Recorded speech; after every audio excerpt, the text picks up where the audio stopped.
Baik, selamat pagi Ibu Anandini Medianti, Nababan Eskom MT, selaku dosen kami dalam mata kuliah Analisis dan Desain Perangkat Lunak.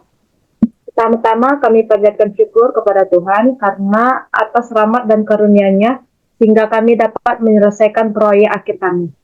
Pada kesempatan ini, kami dari tim SBD akan mempresentasikan hasil kerja kami berupa dokumen Software Requirement Specification atau yang sering kita sebut dengan SRS dari sebuah sistem yang kami beri nama SIKATU, yaitu Sistem Katalog Tugas Kuliah. Sistem ini kami rancang sebagai solusi digital untuk membantu mahasiswa dalam mengelola tugas-tugas kuliahnya secara lebih struktur, efisien, dan modern. Sebelum masuk ke materi, izinkan kami memperkenalkan anggota tim kami yang saya sendiri, Dame Teresia Rezeki Sidauruk dengan NIM 2314010022. Lalu teman Saya Dinaria Putri dengan NIM 2314010025. Saya dengan Cikita Natasha Baru Sembiring dengan NIM 2314011121. Dan terakhir teman kami Musdalifah Al-Rauda Gultom dengan NIM 2314011106 yang tidak dapat bergabung dengan kami untuk membuat video presentasi dikarenakan Musdalifah sudah penempatan kerja. Baik, tanpa berlama-lama, mari kita mulai dengan bagian pertama, yaitu pendahuluan yang akan dijelaskan oleh saya sendiri.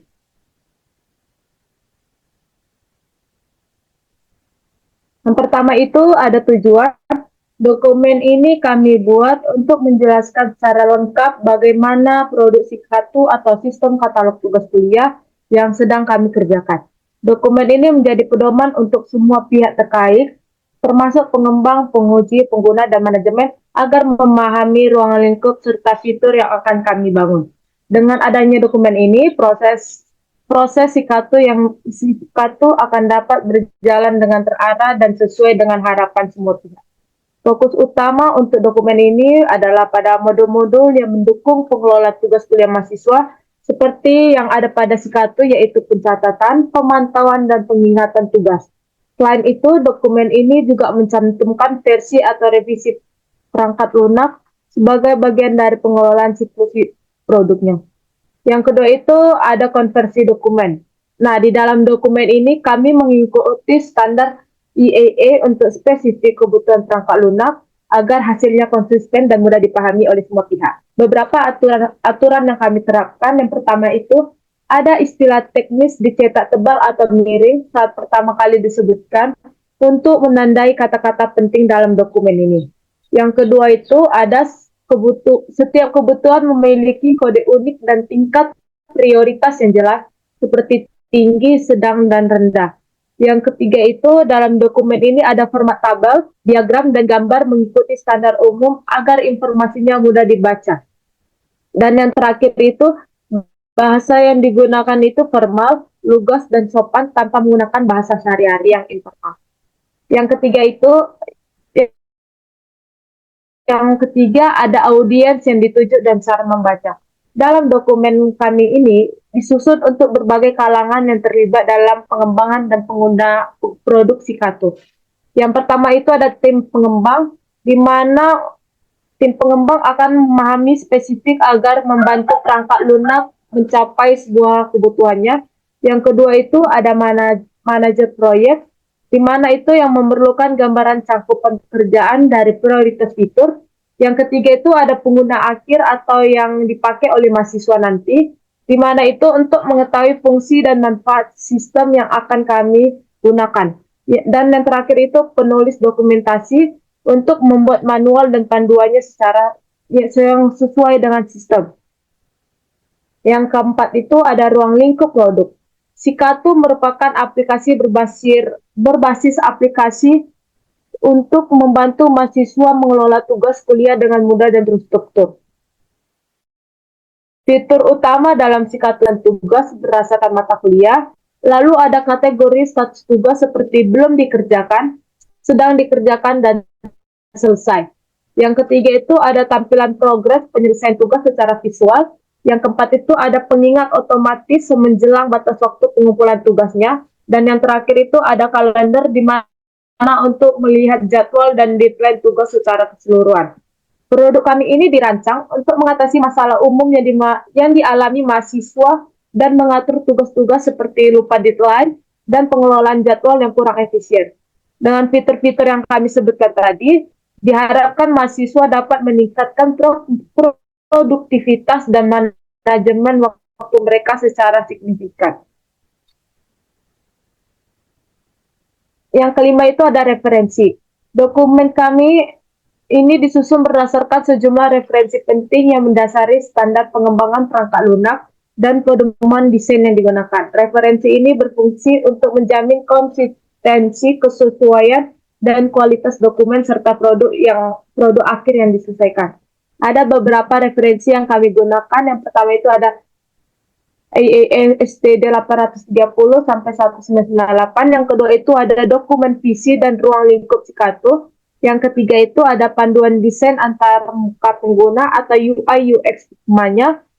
Yang keempat itu ada dokumen use case dan kelas diagram Cikatonya. Dan yang terakhir itu ada referensi pustaka tambahan. Lalu kita masuk ke deskripsi umum. Nah, yang pertama itu di deskripsi umum itu ada perspektif produk. Produk Cikato atau sistem katalog tugas kuliah yang sedang kami kerjakan ini adalah sebuah sistem yang baru yang berdiri sendiri dan dirancang untuk membantu mahasiswa dalam mengelola serta memantau tugas kuliah secara lebih struktur dan efisien. Sistem kami ini menggantikan sistem yang sudah ada tetapi berfungsi sebagai pelengkap untuk mendukung aktivitas akademi mahasiswa dengan menyediakan katalog tugas yang mudah diakses dan dikelola oleh mahasiswa. Sebagai bentuk produk, Cikato berperan sebagai alat bantu utama dalam pengorganisasi tugas kuliah, sehingga setiap pengguna atau mahasiswa dapat melihat, mengelola, dan melaporkan status tugasnya dengan mudah tanpa perlu menggunakan berbagai aplikasi terpisah. Sistem kami ini terhubung secara otomatis dengan akademi agar informasi mengenai mata kuliah dan jadwal tugas selalu akurat.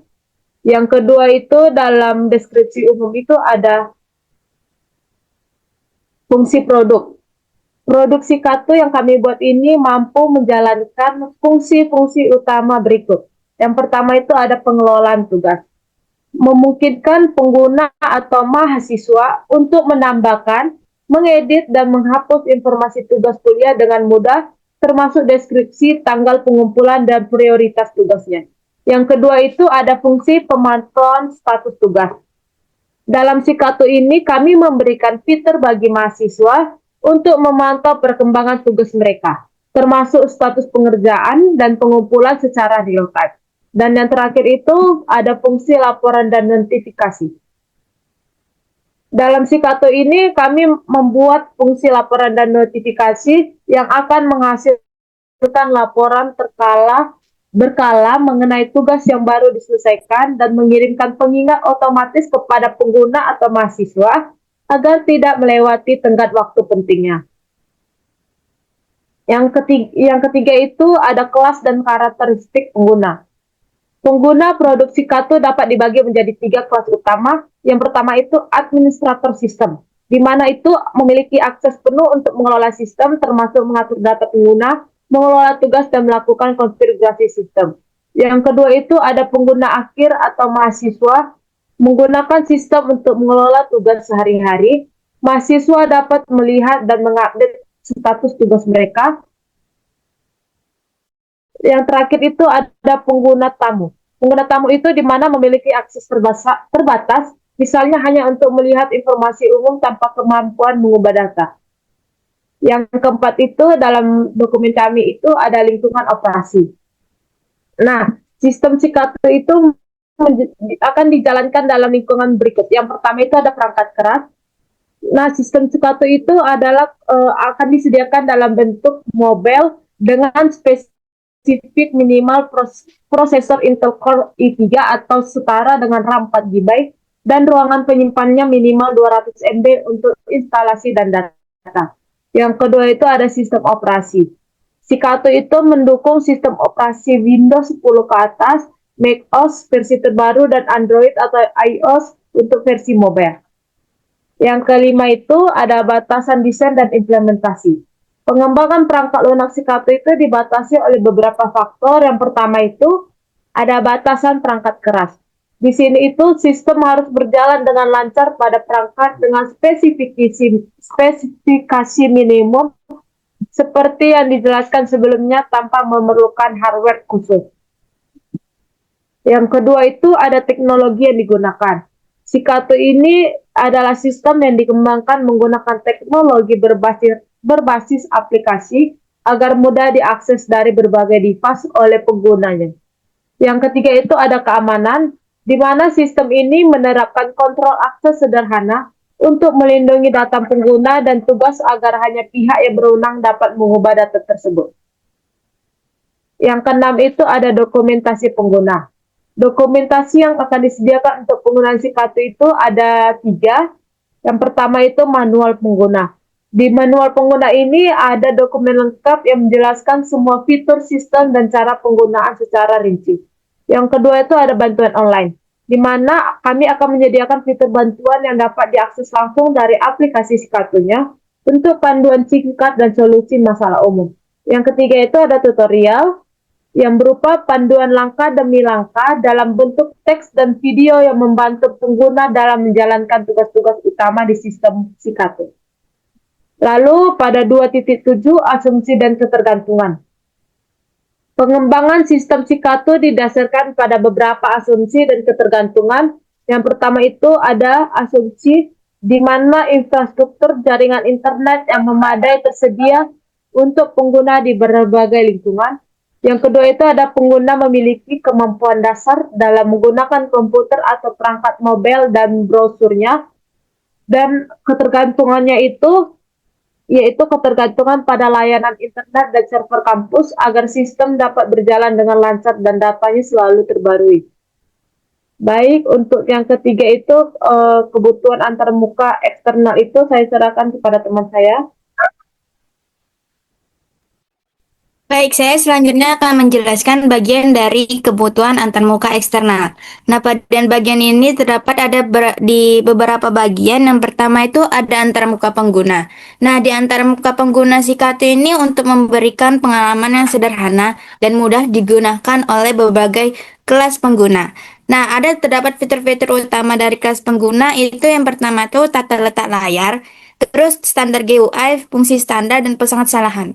Nah, di tata letak layar ini, di mana menu navigasi utama di bagian atas halaman dengan area yang konten yang dinamis di tengah, dan footer yang berisi informasi kontak serta tautan penting. Lalu ada standar GUI yang dimana konsisten warna menggunakan pad warna yang lembut dan profesional, dan ikon yang mudah dimengerti serta elemen UI yang responsif untuk berbagai ukuran layar. Lalu ada di fungsi standar, yang dimana fungsi standar ini tersedia tombol bantuan yang di setiap halaman, serta pintasan keyboard untuk navigasi cepat, misalnya kayak tombol X untuk menutup pop-up. Lalu yang terakhir itu ada pesan kesalahan. Nah, di pesan kesalahan ini juga ditampilkan dengan warna yang mencolok, dengan isi pesan yang jelas dan spesifik. Lalu yang kedua itu ada bagian antarmuka perangkat keras. Nah, di antarmuka perangkat keras ini, Cicatu tidak secara langsung berinteraksi dengan perangkat keras khusus. Namun, sistem mendukung keras standar seperti komputer, laptop, smartphone yang mampu menjalankan browser web ini. Nah, jenis perangkat ini ada laptop, tablet, dan smartphone. Lalu, interaksi data dan kontrol itu termasuk sistem beroperasi melalui aplikasi, dan protokol komunikasinya data antara perangkat dan server menggunakan protokol HTTP atau TTPS standar. Nah, yang ketiga itu ada antarmuka perangkat lunak. Dalam antarmuka perangkat lunak, sistem Cicatu akan terintegrasi dengan beberapa komponen perangkat lunak dasar yang umum tidak kompleks agar mudah dikembangkan dan dipelihara. Nah, beberapa perangkat lunak memiliki komponen tersebut antara lain yang pertama itu ada basis data. Nah, di dalam basis data ini sistem menggunakan MySQL versi 5,7 atau di atasnya. Yang ringan, gratis, dan umum digunakan MySQL dipilih karena mudah dikonfigurasi dan kompatibel dengan banyak layanan hosting standar. Lalu yang kedua itu sistem operasi. Di dalam sistem operasi dirancang untuk berjalan pada server dengan sistem operasi Linux Ubuntu Server 20.04 LTS karena stabilitas dan dukungannya itu komunitas yang luas. Yang ketiga ada perpustakaan dan framework, yang dimana backend menggunakan PHP versi 7,4 dan atau di atasnya dengan bantuan framework Lavare 8 atau versi yang lebih ringan dari Lavare 9. Sedangkan frontend menggunakan HTML, CSS, JavaScript, serta Bootstrap 5 untuk tampilan yang responsi dan cepat. Lalu ada data dan pesan. Nah, data dan pesan ini terbagi dua, ada data masuk dan ada data keluar. Di data masuk, formulir pendaftaran pengguna, input login, dan kata kunci pencairan. Lalu di data keluar ada konfirmasi akun, hasil pencairan, dan notifikasi sistem. Lalu yang terakhir ada layanan pendukung. Nah, di layanan pendukung ini sistem menggunakan email SMTP gratis seperti Gmail, SMTP, atau Mailrob. Nah, terakhir lanjut ke bagian, boleh scroll lagi ke bawah. Nah, di bagian ada bagian use case, yang dimana di sini terdapat gambar use case, di mana gambar berinteraksi antara aktor pengguna dengan sistem Sikato. Terdapat tiga, di sini terdapat hanya satu peran, yaitu mahasiswa. Lalu mahasiswa ini memiliki banyak peran. Lanjut ke deskripsi use case. Nah, di deskripsi use case ini saya akan menjelaskan gambar use case tadi. Yang pertama itu ada si mahasiswa tambah tugas. Nah, mahasiswa ini dapat menambahkan tugas baru ke dalam sistem, termasuk informasi seperti nama tugas, mata kuliah, deadline, deskripsi, dan prioritas. Nah, tujuannya ini untuk menyimpan data agar tidak lupa dan mudah dikelola. Lalu yang kedua ada edit tugas, yang dimana mahasiswa dapat mengubah informasi dari tugas yang telah dimasukkan seperti mengedit deadline, deskripsi, atau nambah tugas. Nah, tujuannya ini untuk memastikan informasi tugas selalu akurat dan mutakhir. Lalu yang ketiga ada hapus tugas. Hapus tugas ini, mahasiswa dapat menghapus tugas dari daftar apabila tugas tidak dimasukkan atau telah dimasukkan seperti mengedit, deadline, deskripsi, atau nama tugas. Nah, tujuannya ini untuk memastikan informasi tugas selalu akurat. Maaf, sebelumnya saya salah. Tadi yang ketiga itu hapus tugas. Di sini hapus tugas tujuannya untuk membersihkan dan merapikan daftar tugas. Lalu yang keempat itu ada filter tugas berdasarkan mata kuliah. Nah, di filter tugas berdasarkan mata kuliah ini dapat menyaring dan menampilkan tugas berdasarkan mata kuliah tertentu. Tujuannya untuk mempermudah dalam mencari dan mengolah tugas yang berkaitan dengan satu nama kuliah saja. Lalu yang kelima, ada lihat kalender tugas. Di sini mahasiswa dapat daftar tugas dalam bentuk tampilan kalender. Nah, tujuannya juga untuk mempermudah pemantauan deadline dalam format waktu, mau itu mingguan atau bulanan. Lalu yang keenam itu ada dapatkan reminder deadline, yang dimana sistem ini memberikan notifikasi atau pengingat kepada mahasiswa menjelang tenggat waktu tugas. Nah, dimana tujuannya ini untuk membantu mahasiswa agar tidak terlambat dalam menyelesaikan tugas. Lalu yang ketujuh itu ada lihat progres tugas. Boleh scroll lagi ke bawah. Nah, di nomor 7 ini lihat progres tugas. Di sini mahasiswa dapat melihat sejauh mana progres penyelesaian tugas. Misalnya ditandai sebagai belum dikerjakan atau sedang dikerjakan maupun selesai. Nah, juga tujuannya itu untuk memberikan kontrol dan pemantau terhadap perkembangan pekerjaan tugas. Lanjut, yang keempat itu ada fitur sistem. Nah, di fitur ini memungkinkan mahasiswa untuk membuat akun Sikato dengan mengisi formulir registrasi, yang dimana registrasi ini sangat penting bagi pengguna agar dapat mengakses dan mengelola tugas kuliah melalui sistem. Nah, di bagian pertama itu ada fitur sistem. Yang pertama itu yang wajib itu adalah registrasi pengguna. Di bagian registrasi pengguna ini, itu untuk membuat akun pada sistem Sikato dengan mengisi formulir pendaftaran yang telah disediakan. Nah, di dalam sistem registrasi pengguna terdapat penilaian prioritas fitur. Yang pertama itu manfaatnya untuk proses pendaftaran pengguna baru. Lalu ada resiko, yaitu kesalahan dalam implementasi dapat berakibat pada keamanan data pengguna. Lalu yang terakhir itu ada penalti, di mana tanpa fitur ini pengguna tidak dapat menggunakan sistem. Nah, di sini ada urutan si stimulus atau disebut respon, yang dimana pengguna membuka halaman registrasi pada aplikasi Sikatu. Lalu, sistem menampilkan formulir pendaftaran yang berisi nama kolom, nama lengkap, alamat email, kata sandi, dan konfirmasi kata sandi tadi. Lalu, lanjut, ada pengguna mengisi formulir tersebut dan mengirimkan data dengan menekan tombol sign up. Lalu, sistem memvalidasi data dan diinput pengguna. Nah, lanjut, jika validasi berhasil, sistem akan membuat akun baru dan mengirimkan email konfirmasi ke alamat email pengguna. Nah, dan jika validasi gagal, sistem menampilkan pesan kesalahan yang sesuai pada pengguna. Lanjut, itu ada kebutuhan fungsional. Nah, di kebutuhan fungsional ini seperti yang pertama misalnya request 1, sistem harus menyediakan formulir pendaftaran dalam kolom untuk nama lengkap, alamat email, kata sandi, dan konfirmasi kata sandi. Lalu yang kedua, sistem harus memeriksa alamat email. Yang ketiga, sistem harus memvalidasi format alamat email dan memastikan kata sandi memiliki 8 karakter. Lalu yang keempat, setelah registrasi berhasil, maka sistem harus mengirimkan email konfirmasi pengguna. Lalu yang kelimanya itu yang terakhir, menampilkan pesan kesalahan apabila data yang dimasukkan tidak valid. Misalnya, email sudah digunakan atau kata sandi terlalu pendek. Nah, lanjut ke bagian 2 itu ada fitur sistem login pengguna. Di sini, fitur login ini berfungsi sebagai gerbang awal agar pengguna dapat mengakses seluruh sistem Sikatu. Nah, pengguna ini diminta memasukkan email atau username dan password yang valid. Nah, terdapat ada juga berbagai penilaian komponen prioritas, yaitu pertama manfaatnya itu sangat penting agar pengguna dapat mengakses layanan personal. Lalu resikonya juga sama seperti tadi, kegagalan dalam keamanan login dapat menyebabkan akses yang tidak sah.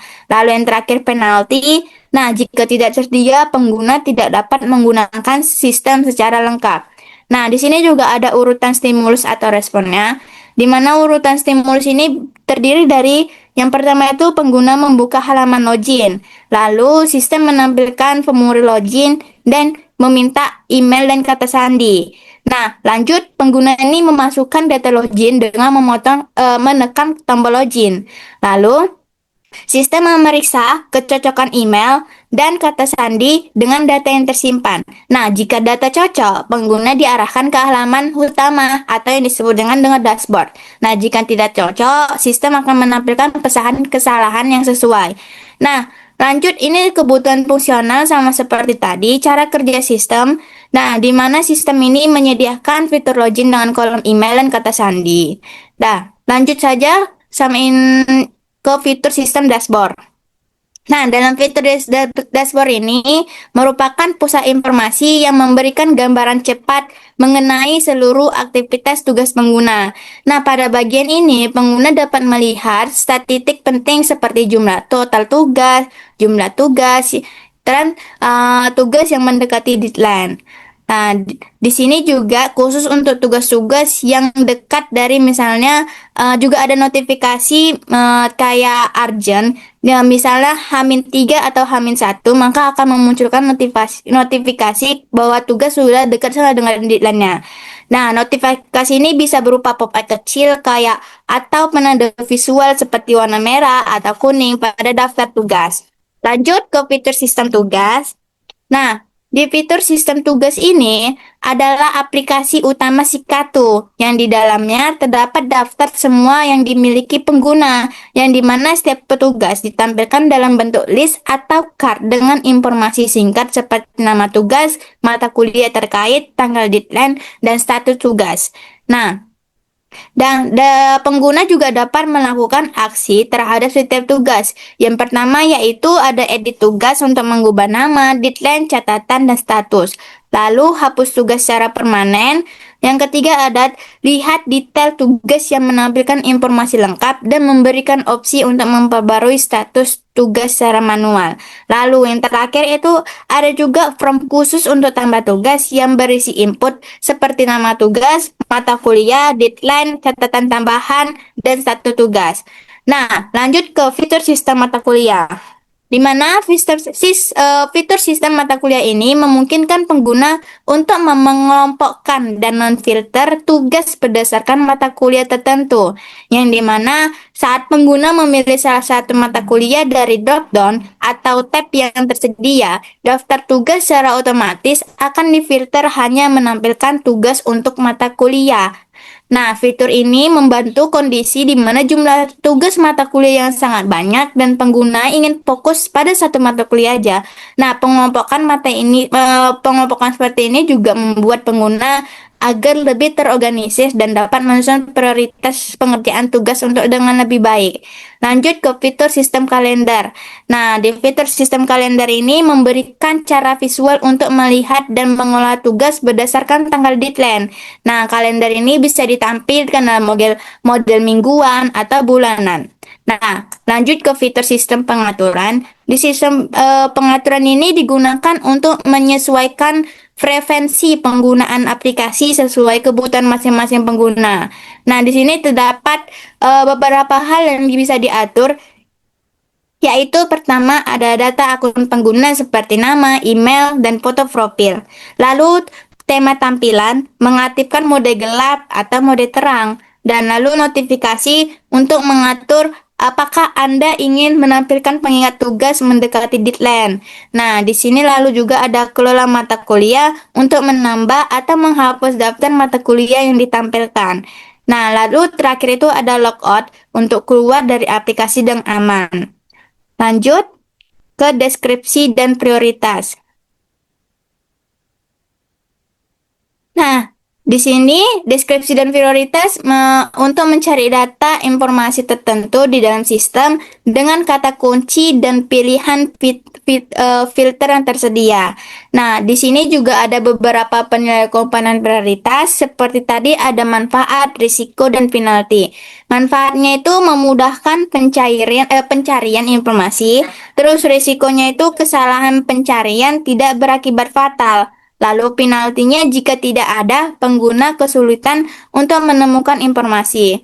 Nah, terakhir itu ada juga urutan stimulitas dan respon. Sama seperti tadi, lanjut scroll ke bawah. Di stimulitas respon ini, pengguna memasukkan kata kunci pencarian pada kolom pencarian.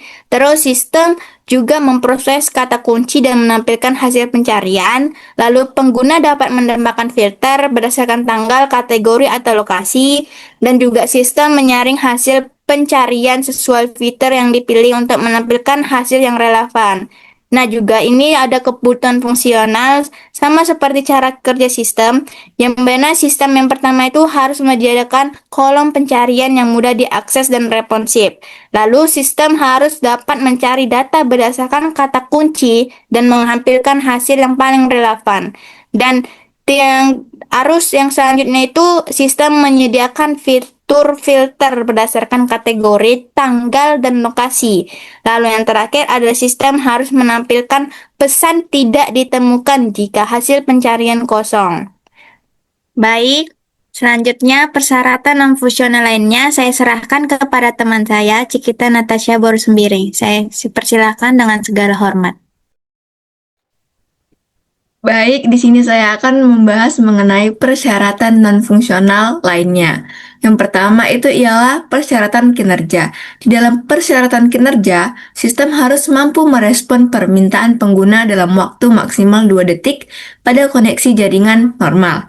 Aplikasi diharapkan dapat menangani hingga 100 pengguna secara bersamaan tanpa penurunan performa signifikan. Proses pencarian atau penyaringan data harus diselesaikan dalam waktu kurang dari 1 detik untuk dataset kecil atau kurang dari 1000 entry, kemudian dalam waktu kurang dari 5 detik untuk dataset besar atau lebih besar dari 10.000 entry. Jika terdapat fitur yang memerlukan respon waktu nyata atau real time, maka batas latensi maksimal yang diperbolehkan adalah 500 milidetik. Yang kedua ialah persyaratan keamanan dan kesehatan, di mana sistem wajib mencegah kehilangan data atau kerusakan data pengguna dengan menyediakan fitur pencadangan otomatis atau auto backup yang dijalankan setiap 24 jam. Setiap crash atau kesalahan sistem harus tercatat secara otomatis dalam file log, serta notifikasi kesalahan dikirim ke admin sistemnya. Untuk mencegah penghapusan data penting secara tidak sengaja, sistem harus menerapkan konfirmasi ganda, seperti pop-up dan OTP melalui email. Jika relevan dan memungkinkan, sistem akan mengacu pada praktik keamanan informasi sesuai ISO atau IEC 2701. Kemudian ada persyaratan keamanan sistem. Di sini pengguna diwajibkan login dengan username dan password terenkripsi sebelum mengakses sistem. Sistem harus mengamankan semua transmisi data sensitif menggunakan protokol SSL atau TLS. Data pribadi pengguna hanya dapat disimpan dan dikelola dengan persetujuan eksplisit sesuai ketentuan UU Perlindungan Data Pribadi atau UU PDP. Akses ke halaman backend sistem hanya diberikan kepada admin yang telah lolos autentikasi tingkat lanjut seperti multifactor authentication (MFA). Sistem dianjurkan memiliki mekanisme pendeteksian intrusi atau IDS serta fitur pemulihan pasca gangguan untuk menghadapi serangan atau gangguan teknis. Adapun lagi atribut kualitas perangkat lunak, yakni kualitasnya ketersediaan, keandalan, kemudahan pengguna, di mana ketersediaan ini sistem harus aktif dan dapat diakses setidaknya 99% dalam 1 bulan kalender. Dan dalam keandalannya, sistem harus stabil dan bebas dari crash selama 24 jam operasional harian. Selanjutnya,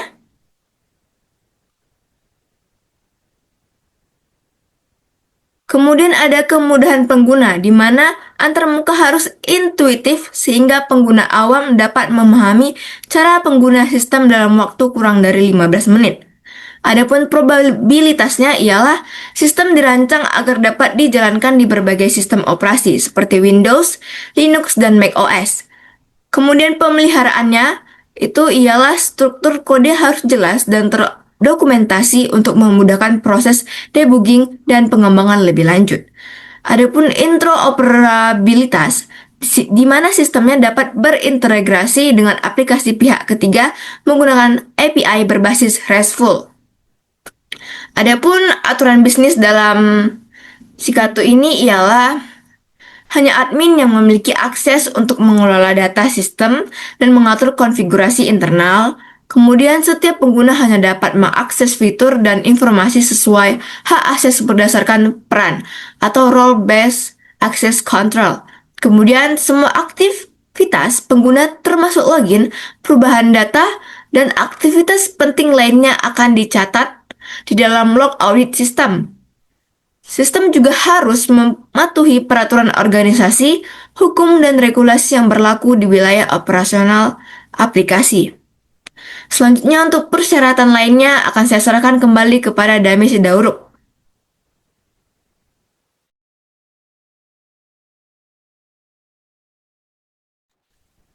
Baik, terima kasih kepada teman saya Cikita Natasebor sendiri. Selanjutnya itu ada persyaratan lainnya. Yang pertama itu ada persyaratan basis data.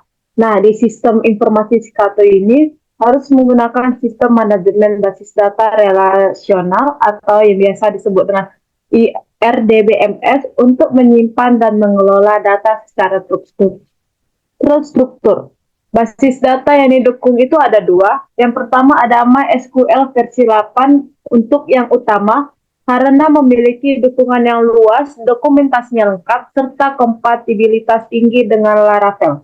Yang kedua itu ada PostgreSQL, di mana itu sebagai alternatif jika diperlukan fitur RDBMS yang lebih kompleks atau performa yang lebih tinggi dalam skenario tertentu.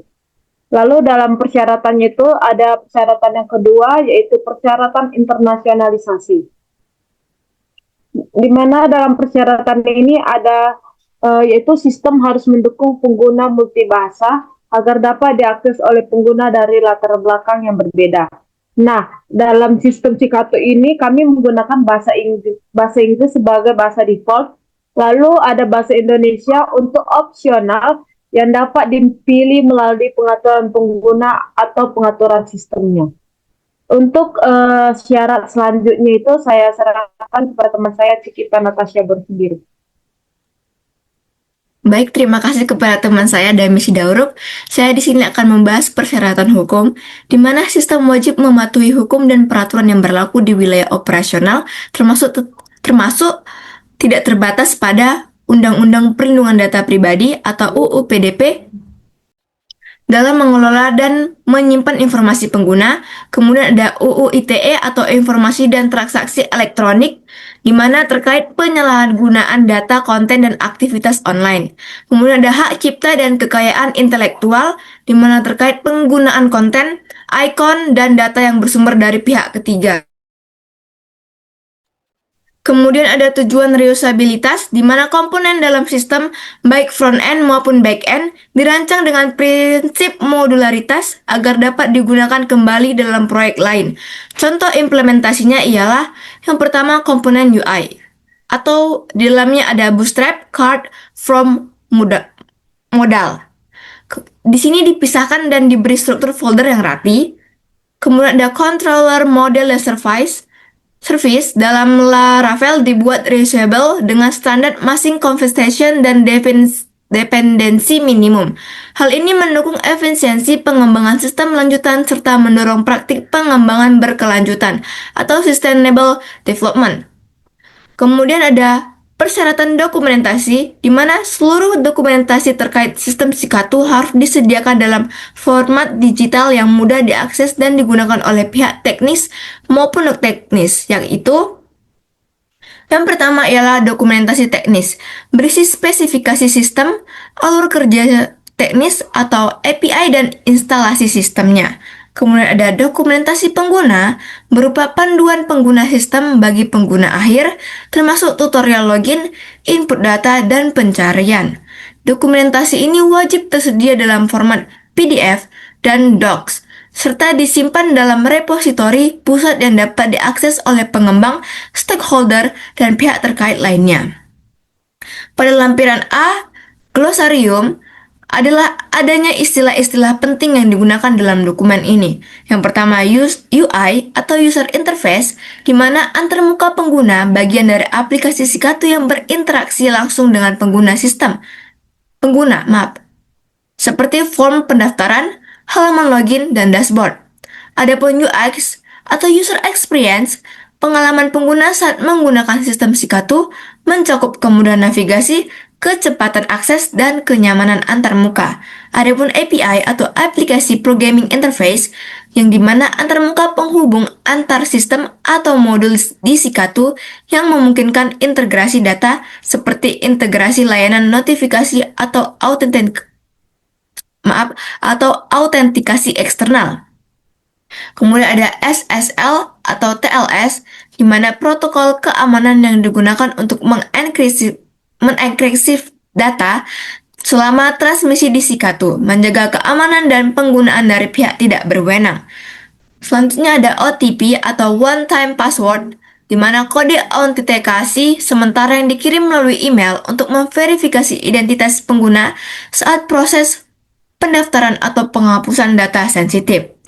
Selanjutnya ada TBD atau To Be Determined, menandakan bahwa bagian tertentu dari sistem Cikato, misalnya adanya fitur tambahan, mitra integrasi, atau kebijakan teknis, belum ditentukan dan akan dijelaskan kemudian sesuai kebutuhan pengembangan.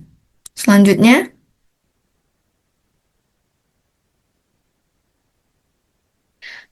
akan dibahas oleh teman saya Dini Arya Putri.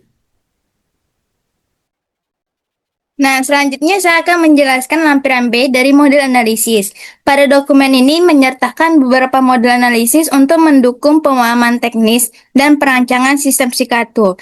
Nah, di bagian ini ada beberapa. Pertama itu ada contoh diagram kelas dari program Sikato, yang dimana diagram ini menjelaskan struktur beberapa kelas dalam sistem Sikato. Lanjut, Dame agak scroll ke bawah.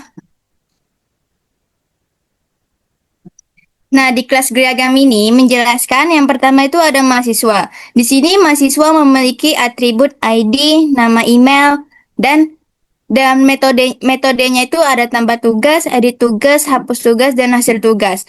Nah, relasinya di sini satu mahasiswa memiliki banyak tugas. Lalu di bagian tugas terdapat atribut ID, nama, matkul, deadline, dan status. Nah, metode set status dan get status. Dan relasi satu tugas dapat memiliki 0 atau lebih reminder. Nah, reminder memiliki atribut dari ID, tugas ID, waktu, jenis, H-3 atau H-1. Dengan metode kirim notifikasi. Nah, relasi ini mengingatkan tugas tertentu. Lanjut ke bagian kalender. Di kalender ini terdapat atribut seperti tanggal dan daftar tugas. Dengan metode tampilkan tugas harian dan tampilkan bulanan. Dengan relasi menampilkan tugas dari daftar tugas yang dimiliki.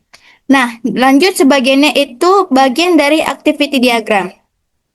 Di bagian activity diagram ini terdapat urutan atau menjelaskan alur kerja pengguna dalam menggunakan aplikasi Sikato yang mencakup proses dimulai dari membuka aplikasi hingga tugas tercatat dan ditampilkan dalam kalender. Nah, terdapat pertama itu ialah start, yang dimana proses dimulai dengan pengguna. Lalu, buka aplikasi. Di sini pengguna membuka aplikasi Sikato sebagai langkah awal untuk mengolah tugas. Lalu, tambah tugas. Tambah tugas, pengguna memilih opsi untuk menambah tugas baru. Dan langsung isi form tugas, di mana pengguna mengisi form tugas dengan informasi yang diperlukan seperti nama tugas, deadline, dan deskripsi. Lalu pilih metode tugas atau pilih tugas dan daftar, di mana pengguna menentukan metode pengerjaan tugas, misalnya individu atau kelompok, dan mendaftarkan tugas tersebut. Lalu lanjut ke bagian lihat kalender. Dilihat kalender tugas ini, setelah tugas ditambahkan, sistem menampilkan. Enggak, scroll lagi ke atas, Dame. Ke atas sedikit. Nah, tuh. Lihat kalender tugas. Di sini, setelah tugas ditambahkan, sistem menampilkan kalender tugas kepada pengguna. Lanjut ke reminder otomatis aktif. Nah, di sistem ini mengaktifkan pengingat otomatis berdasarkan tanggal tugas yang dimasukkan. Lalu, progress bar terupdate otomatis. Nah, di bagian ini sistem secara otomatis memperbarui progress bar sesuai dengan perkembangan tugas. Lalu, lihat ke kalender tugas.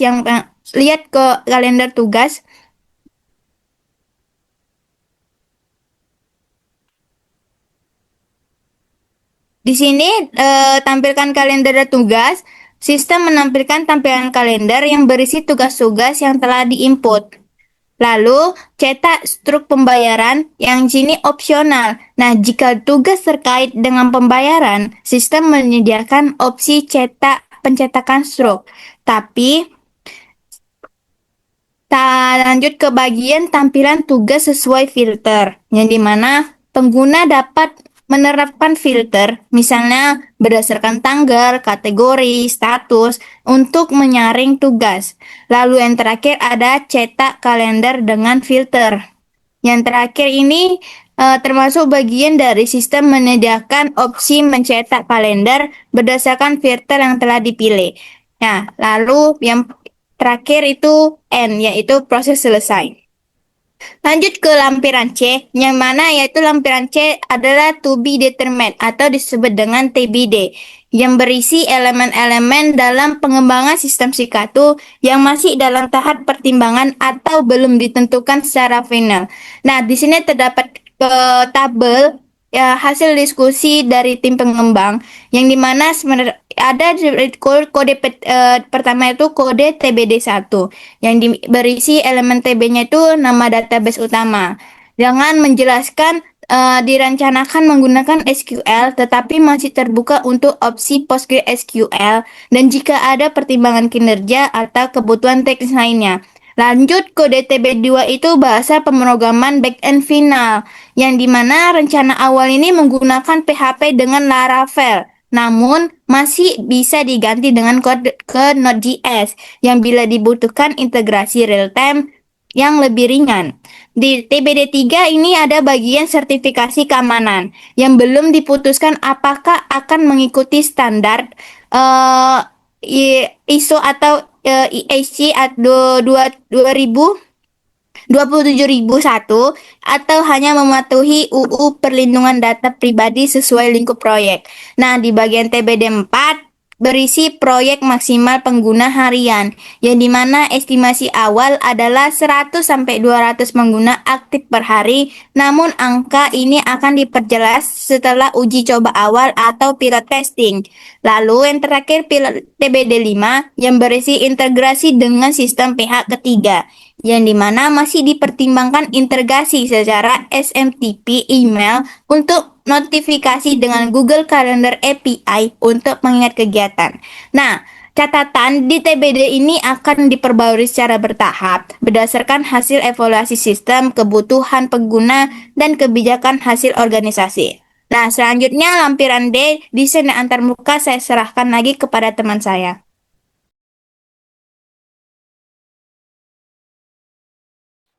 Baik, di lampiran D ini desain antarmuka pengguna.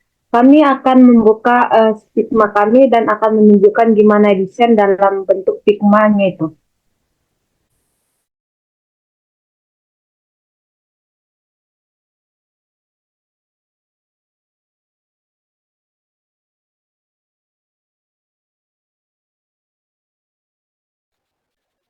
Baik, ini adalah bentuk Figma dalam Sikatu itu yang untuk penjelasan bagian play screen, login, sync up, dashboard, dan kalender secara singkat itu akan dijelaskan oleh kita.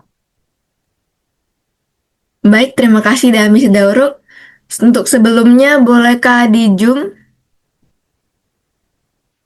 kepada landing page-nya? Oke, pada page pertama ini ialah landing page Sikatu, nanti di mana situ adanya gambar, bacaan title-title untuk penggunanya memasuki Sikatu. Baru di sebelahnya itu adalah page login, di mana di sini akan terdapat emailnya pengguna, passwordnya. Nah, jika dia belum punya akun di Sikatu, maka akan sistemnya menyuruh untuk sign up. Di sini akan disuruh untuk memasukkan username, email address, ataupun passwordnya. Nah, setelah berhasil, maka pengguna akan masuk ke dashboard.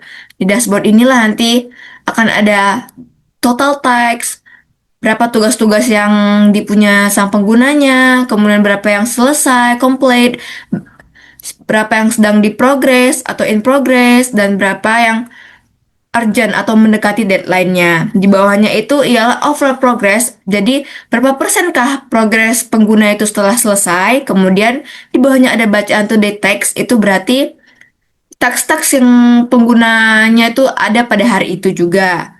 Nah, di bagian kalender itu nanti ialah pada tanggal sekian berapakah nanti tugas-tugas penggunanya.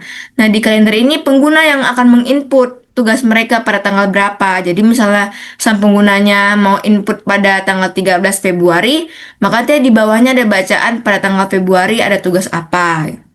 Selanjutnya akan dijelaskan oleh teman saya Dami Sidauro.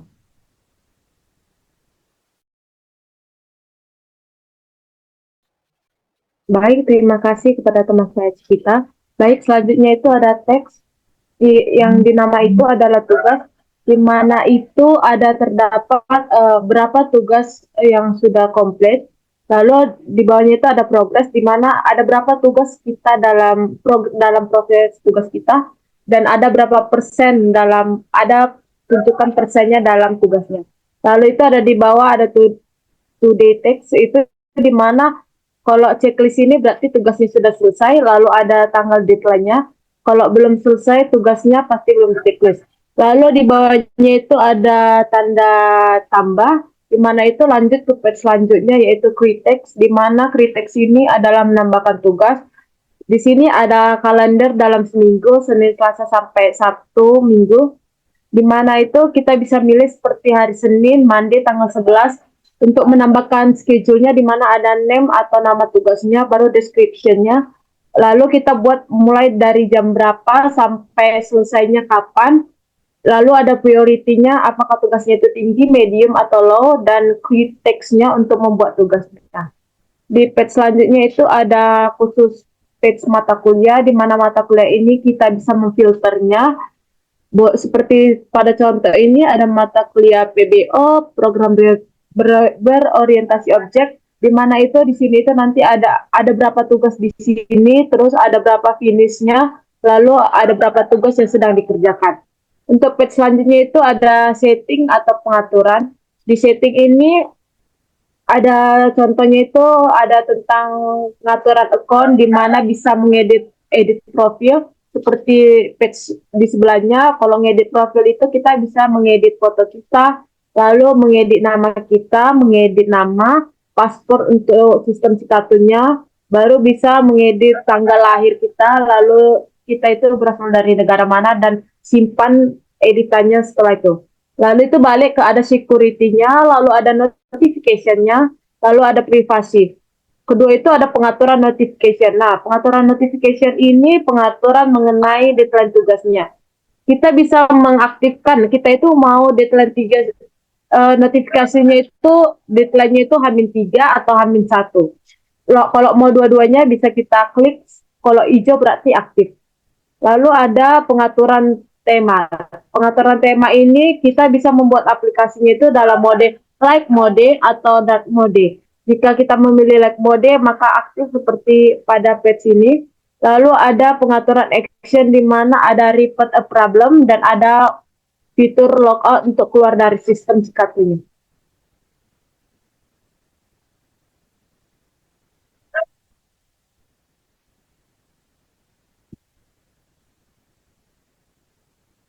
Baik, demikianlah presentasi kami mengenai dokumen SRS atau yang sering disebut dengan Software Requirement Specification untuk aplikasi Sikatu atau sistem katalog tugas mahasiswa.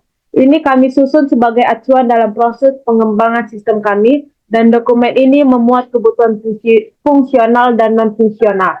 Kami menyadari bahwa dalam penyusunan dokumen ini masih terdapat kekurangan baik dalam segi isi maupun penyampaian.